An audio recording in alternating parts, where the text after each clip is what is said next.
Kemudian para hadirin rahimakumullah, keutamaan selawat Fatih ini benar-benar dahsyat. Dijelaskan dalam Al-Fathur Rabbani, juga dalam kitab Rimah dan kitab-kitab Tijani yang lain, termasuk di Jawahirul Ma'ani. Syedis yang menyatakan, i'lam annal fatihi lima ughliqa amrun ilahiyun. Jadi salat Fatih ini bukan buatan manusia, dan ini juga urusannya adalah Allah Subhanahu wa taala. Jadi orang yang baca selawat ini berurusan langsung dengan Allah. Kemudian para hadirin rahimakumullah, kelebihan ya, kita tetap harus baca Quran. Akan tetapi kalau bacaan Qurannya masih belum benar, jangan niat ngamalin baca Quran, dosa nanti. Jadi untuk mereka yang Qurannya bagus, silahkan niat mengamalkan tiap hari baca Quran. Kalau belum, niat belajar baca Quran. Kalau orang belajar salah nggak apa-apa kan, namanya belajar. Itu. Yang mana untuk baca Quran, Nabi menyatakan, kam min qari'il Quran wal Quran yal'anuhu. Banyak orang baca Quran dilaknat sama Quran. Kenapa kok begitu? Di antaranya banyak orang baca Quran yang mana Quran isinya undang-undang. Setelah baca Quran ngambil kreditan. Coba kreditan hukumnya apa, Pak? Kreditan hukumnya apa? Kalau apalagi sudah jelas pakai bunga-bunga, dilaknat apa enggak sama Quran? Ya salah satu contohnya ini. Quran isinya undang-undang, di mana salah satu undang-undang Al-Quran melihat lawan jenis, laki-laki ngelihat perempuan, apalagi sampai yang terlihat auratnya, dosa kan? Saya tanya, Anda kalau naik motor, di depannya ada cewek naik motor juga, rambutnya berumbai-umbai, orangnya cakep, seneng apa enggak? Seneng apa enggak? Ada yang enggak seneng? Ngacung, harus masuk rumah sakit Sumber Waras nanti. Itu. Berarti kalau masih seneng berbuat maksiat, dilaknat apa enggak sama Quran? Jadi orang baca Quran di samping bacaannya harus benar, juga orang baca Quran ini harus taat dengan isi Al-Quran. Ini intinya, untuk baca Al-Quran karena ini kalamullah, ada protokol yang harus dipenuhi. Kalau tidak, yang bersangkutan kena bahayanya melanggar aturan berbicara dengan Allah. Orang baca Quran ini sama dengan berbicara dengan Allah, berdialog dengan Allah. Coba berdialog dengan orang tua dan anak, ada aturannya kan? Kalau anak nyentak orang tua, gimana? Ya nanti berdosa. Lihat, ini ada orang baca Quran, Tuhan disentak-sentak. Baca Quran, tapi tidak ketemu tajwidnya, tidak ketemu. Balik, terawih sampai 7 menit selesai. Gimana? Ngarep pahala dari mana? Itu kan. Kira-kira dapat pahala apa enggak kalau kayak gitu? Coba cepat kayak balik. Apa yang dibaca? Aminnya lagi nyetak. Amin. Enggak nyetak Tuhan kan?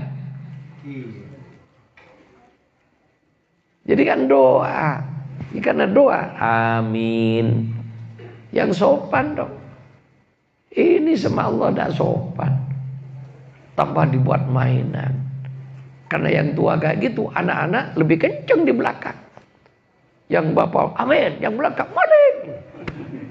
Ada yang ngomong gitu.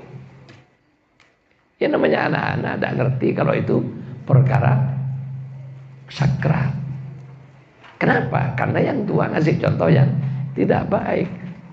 Orang tuanya kencing berdiri, anaknya berlari, jangan marah. Itu. Ini kalau baca Quran. Tapi baca selawat, tidak ada hadis satupun yang mengatakan dilaknat gara-gara baca selawat.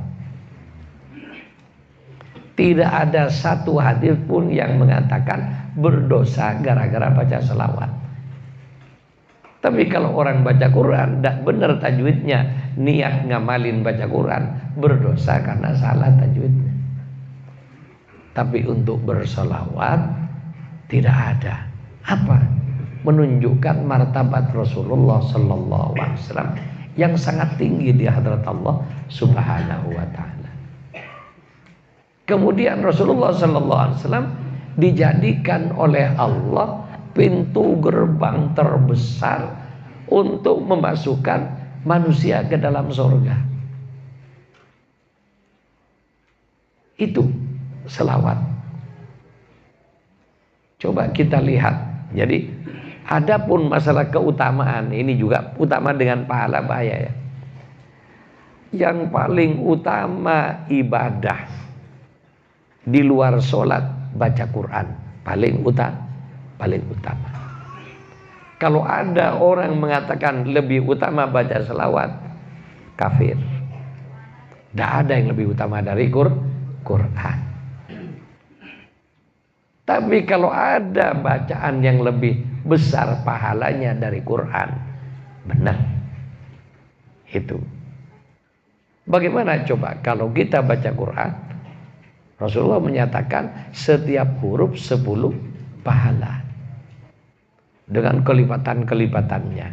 Kan seperti itu. Sehingga kalau baca Al-Fatihah tinggal dihitung berapa huruf kali 10. Dan pahala Allah walaupun satu gede.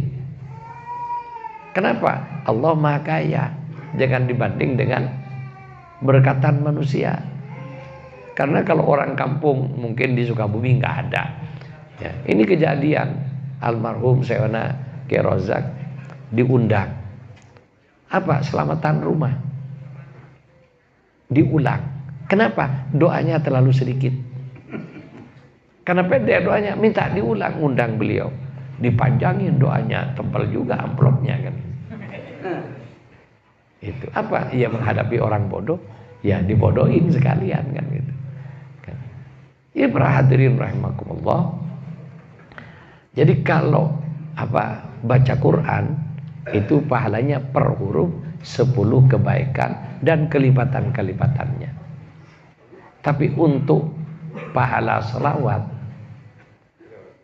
hadis yang paling ringan tentang pahala selawat, Rasulullah menyatakan man shalla alayya sholatan, barang siapa berselawat kepadaku satu selawat, sallallahu, Allah berselawat, sallallahu alaihi, Allah berselawat kepada orang itu, asyra, 10.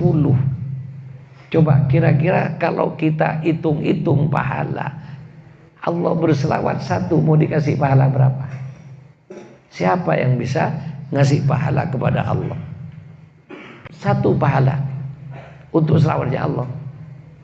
Siapa yang bisa ngitung? 10 pahala, 10 selawat Allah.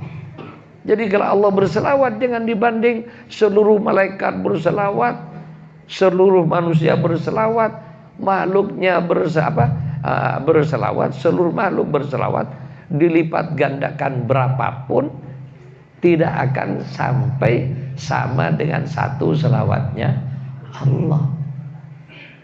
Ini keistimewaan selawat. Kenapa? Urusan Allah.